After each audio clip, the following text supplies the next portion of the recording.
제사 때 고비를 쓰지 않는가? 그 고비를 기름에 절여서 쓰면 1년이고 2년이고 아주 오래도록 쓸 수가 있다네. 고비를 기름에 절인 나를 보고 절인 고비 절인 고비 하다가 이제는 나를 아주 자린 고비라고 부르게 된 것일세. 우리가 잘 아는 자린고비 탑 에피소드 5. 두 번 보면 짜다, 한 번만 봐. 부채는 이렇게 하면 빨리 망가져.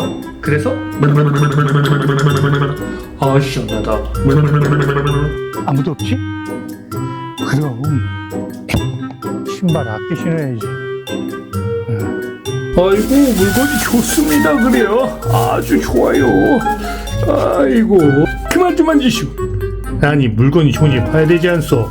아이고 실하다. 아이고야. 그래 고기 만진 물로 손을 씻으면 오늘 저녁은 고기국이다. 야, 저 파리놈 내 된장에 네 이놈 거기 있어.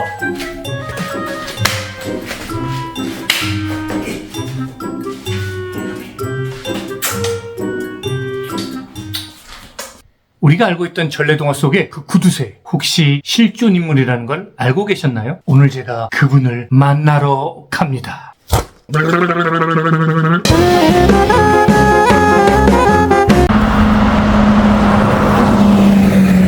드디어 도착했습니다. 우리가 동화 속에서 만나봤던 그 구두쇠 자린고비, 이분은 실존하시던 분이셨습니다. 저희가 알고 있는 그 자린고비는 선생인데 충북 음성분이, 이분의 유래비가 여기 있습니다. 이분이 1649년에 태어나셔가지고 1714년에 소천하셨는데 평생을 부지런하게 일하고 절약해서 구두쇠라는 말을 들으면서 만석군의 재산을 모았다고 합니다. 그리고 회갑을 맞아 전라 경상도 지역의 심한 가뭄으로 고통받을 때 재산을 다 풀으셨다는 거죠. 그래서 자린고비라고 불렸던 분이 이렇게 자인고비, 자비롭고 인자한 아버지의 비석 홍덕비를 세운 거죠. 조륵 선생의 절약 정신을 기념하는 자린고비 형빈마을이라고 여기 조성되고 있습니다. 공사가 한창인데 아마 올해 말쯤이면 될 것 같다라고 얘기하더라고요. 제 인생에 영향을 주신 두 분이 있어요. 한 분은 영수증의 김생민 씨, 또 한 분은 존니 대표님입니다. 김생민 씨는 제가 절약하고 아끼고 모을 수 있는데 큰 영향을 주신 분이고, 존니 대표님은 제가 그 모은 거를 불릴 수 있게 도와주신 분이에요. 그리고 이분은 자만하지 말고 초심을 잃지 말라고 불었던 자산을 다시 쪼그라들게 만드신 분입니다. 그 분들의 어떤 철학, 생각에 굉장히 영향을 많이 받으면서 경제적인 자유를 얻을 수 있었는지도 모르겠습니다. 그런데 김생민 씨 이전에 벌써 조륵 선생님이 계셨어요. 앞으로 김생민 씨의 미래가 어떻게 펼쳐질지는 모르겠지만 조륵 선생님은 김생민 씨와 같은 삶을 살다가 마지막에는 김장훈 씨와 같은 삶으로 마감을 하게 되십니다. 이 가뭄이 들었을 때 자신의 여태까지 평생 모은 재산들을 다 가난한 사람들을 위해서 베풀게 되는데요. 자린고비에서 자인고비, 그런 훌륭한 분이신 거죠. 저도 어떻게 보면은 조륵 선생님처럼 살 수 있을까요? 인생의 마지막에 모아둔 재산, 뭐 가진 게 뭐가 필요가 있겠어요. 그냥 가면 끝나는 삶인데, 저도 아껴 쓰고 이러다 보니까 그게 몸에 배가지고 소비를 하게 되면 잠이 안 와요. 잠이 안 와. 그 희한하네. 주식으로 많이 잃는 거는 그렇게 막 아깝거나 하지 않거든요. 왜냐면 또 올라갈 거라고 생각을 하는데 쓴 건 다시 돌아오지 않잖아요. 영원히 이별이야. 그러니까 만약에 여자친구가 있는데 주식은 약간 싸웠어. 그래서 관계가 안 좋아지지만 언젠간 좋아질 거라고 생각해. 하지만 뭔가를 사는 거는 여자친구하고 약간 사별? 뭐 이런 느낌이라고 할까? 아, 여기 정말 와보고 싶었어요. 이 얘기를 접했을 때 이거야 바로 내 인생, 내 삶을 구질구질하게 만든 그 시작은, 그 원조는 아마 이분이었나. 그 전에도 많은 구두쇠들이 있겠죠. 크리스마스 캐롤의 스크루지도 홀령들을 만난 다음에 새 사람으로 바뀌잖아요. 뭔가 공통점이 있죠. 저 같은 이런 근검절약하는 사람들에게는 여기는 성지와 같은 곳이죠.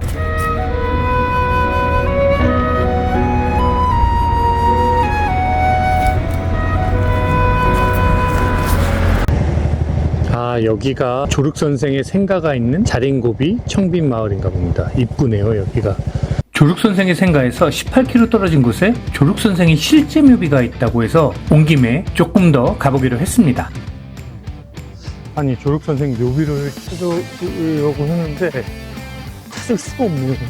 저기 무슨 묘가 하나 있어가지고 왔는데 그쪽도 가족 묘비고 아닌데 여기는 한양조씨가 아니고 풍산 홍씨 가정인데요. 그러면 또 잘못 왔다는 얘기네 내가. 와, 이게 진짜 찾기 힘들구나. 그럼 아까 진짜 절로 올라갔어야 됐다는 얘기인가? 그런 일이 아닌데? 그럼 저 산 쪽에 있다는 말인가? 아, 이제 저는 무조건 조륵선생의 묘를 가서 인사를 드리고 가야 되겠어요. 너무 많이 헤맸고, 그러니까 유래비에서 여기까지도 또 한 20km 가까이 갔으니까 근처에 있는 묘는 다 가봤는데, 저 위에 뭔가 봉우리가 넘친 것 같은데요? 여기가 뭐가 봉우리가 있잖아요, 봉우리가. 저 묘가 하나 있다.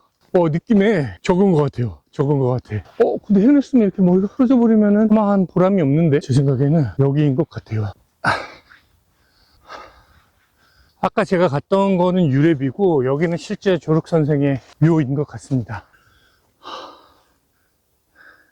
다인고가 아마 조륵선생을 지칭하는 것 같고, 한양조씨잖아요. 그래서 한양, 조공, 지묘니까 맞는 것 같죠? 안동 권씨가 아마 부인인 것 같은데요. 제가 묘까지 와봤고, 이 비석은 1995년에 후손들이 그전에는 저수지에 있었는데 잠기는 바람에 묘비를 새롭게 만들었다고 합니다. 오늘 조륵선생님의 발자취를 찾아서 하루를 다 보냈네요. 한국의 스크루지. 아니지, 크루지가 영국의 조륵이라고 해야 되겠죠. 내려가 보려고 합니다. 조륵선생님 위례비도 갔고, 황빛마을 조성되는 것도 구경했고, 실제 조륵선생님의 묘비 앞에서 이렇게 인사도 드리고, 앞으로 어떻게 살 것인가에 대해서 조금 생각해보는 계기가 전 된 것 같아요. 밥도 못 먹었어요. 먹지 말아야지. 뭘 먹어 지금. 자린고비 조륵선생님 묘소에 와가지고 무슨 밥을 먹겠다는 거야. 물이나 먹고 말아야 될 것 같습니다. 배부르다. 행복하다. 너무 많이 먹지 말자. 이따가 또 먹어야 되니까.